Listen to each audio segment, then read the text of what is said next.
Hello everyone, and welcome back to the podcast Express Your English, where you can relax, listen, and improve your English with real conversations. My name is Daniel, and today we are going to talk about something that many people experience in their daily lives, procrastination. Maybe this has happened to you before.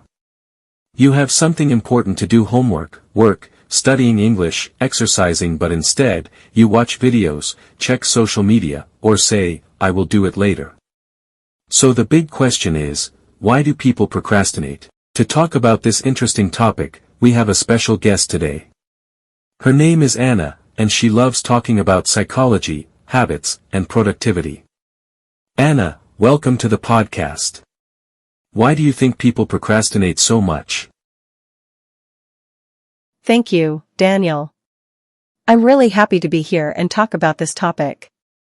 Procrastination is something that almost everyone experiences at some point in life. Students procrastinate, workers procrastinate, and even very successful people sometimes procrastinate. It is a very human behavior. Many people think procrastination simply means laziness.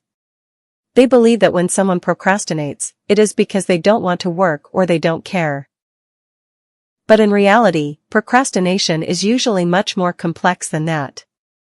In many cases, procrastination is connected to our emotions, our fears, and the way our brain reacts to difficult situations. One of the most common reasons people procrastinate is fear of failure.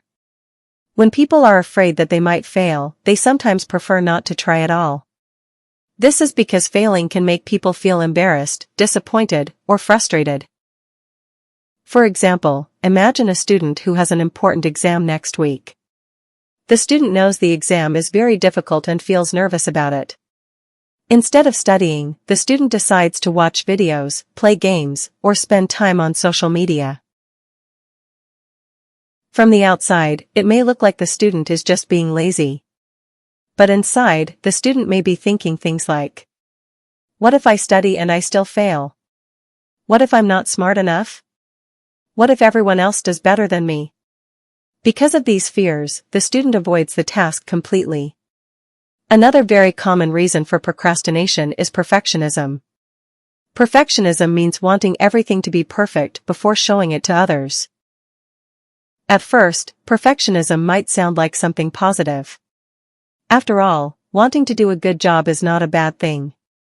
However, when perfectionism becomes extreme, it can actually stop people from taking action.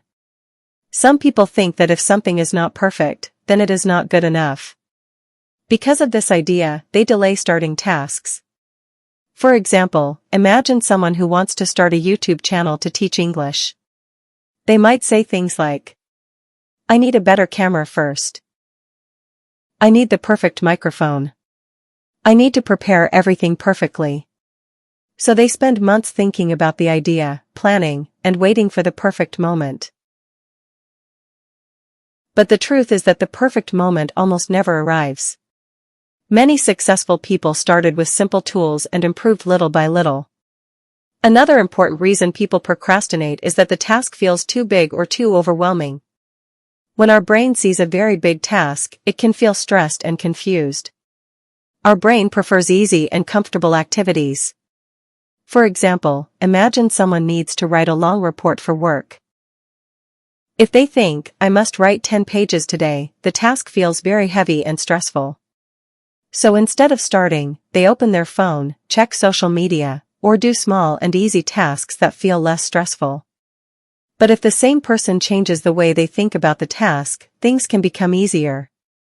Instead of thinking, I need to write 10 pages, they could think, today I will write just one paragraph. A small step feels more possible, and once the person starts, it often becomes easier to continue. Another big reason for procrastination in modern life is distraction, especially from technology and social media. Today we live in a world full of notifications, messages, and entertainment. Platforms like Instagram, TikTok, and YouTube are designed to capture our attention. You might open your phone just to check one message. But then you see a video. Then another video. And another one. Suddenly, 30 minutes or even 1 hour has passed. Our brain naturally prefers activities that give quick pleasure, like watching videos or scrolling online, instead of activities that require effort, like studying or working. Finally, another reason people procrastinate is lack of clear goals. When people don't have a clear plan or a clear objective, they often feel confused. And when there is confusion, it becomes very easy to delay action.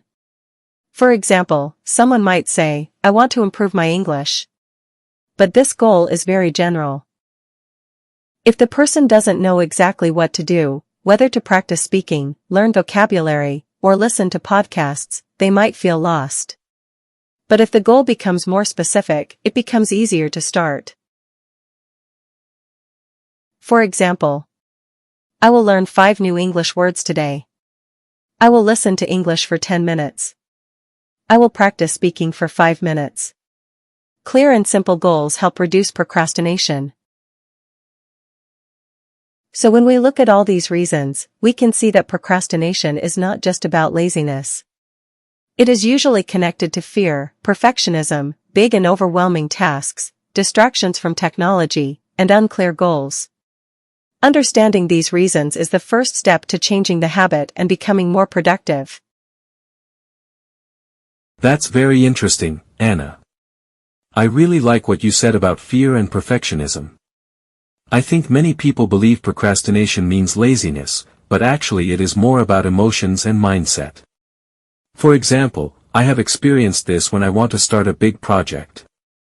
Sometimes I think too much about the result, and then I feel stressed. Instead of starting, I do other small things that feel easier. Another example is learning English. Many students say they want to improve their English, but they feel nervous about speaking. So they avoid speaking practice. They watch videos, they read, but they don't practice speaking because they are afraid of making mistakes. In my opinion, one of the best ways to stop procrastinating is to start small. When you take a small step, your brain feels less pressure. But I'm curious, Anna. What do you think people can do to reduce procrastination? That's a great point, Daniel. Starting small is actually one of the best strategies. One helpful technique is called the 5-minute rule. The idea is very simple. Tell yourself that you will work on a task for just 5 minutes. Only 5 minutes. After 5 minutes, you can stop if you want. But something interesting usually happens. Once you start, it becomes easier to continue. Another useful strategy is breaking tasks into smaller parts. For example, instead of saying, "I will study English today," you can say, "I will learn 5 new words. I will listen to English for 10 minutes. I will practice speaking for 5 minutes." Small goals are easier to start. It is also important to remove distractions. If your phone is always next to you, it is very easy to procrastinate. Sometimes the best solution is to put the phone away or turn off notifications. And finally, people should remember that progress is more important than perfection. Many successful people are not perfect. They simply take action consistently. They start even when they don't feel ready. So if someone wants to stop procrastinating, the best advice is simple: start small, stay consistent, and don't wait for the perfect moment. I really like that advice, Anna. Start small, stay consistent, and don't wait for the perfect moment. I think that is a great message for everyone listening today. Procrastination is something very common, but the good news is that we can change our habits little by little. So if you are listening to this podcast and you have something important to do today, maybe this is your sign to start, even if it's just a small step. Thank you so much, Anna, for joining us today and sharing these great ideas. And thank you to everyone listening. If you enjoyed this conversation, don't forget to follow the podcast and keep practicing your English with us. See you in the next episode of Express Your English. So when we look at all these reasons, we can see that procrastination is not just about laziness. It is usually connected to fear, perfectionism, big tasks, distractions from technology, and unclear goals. But the good news is that procrastination is a habit, and habits can change. If people start with small actions, create clear goals, and reduce distractions, they can slowly improve their productivity. Remember, you don't need to do everything perfectly. What really matters is taking the first step. Even a small action today is better than waiting for the perfect moment tomorrow. Thank you so much, Daniel, for inviting me to the podcast. I really enjoyed this conversation. And I want to finish with a simple message for everyone listening. Don't wait for the perfect moment. Start now, start small, and progress will follow. Thank you for listening. And if you enjoyed this conversation, don't forget to follow the podcast, subscribe to the channel, and keep practicing your English with us.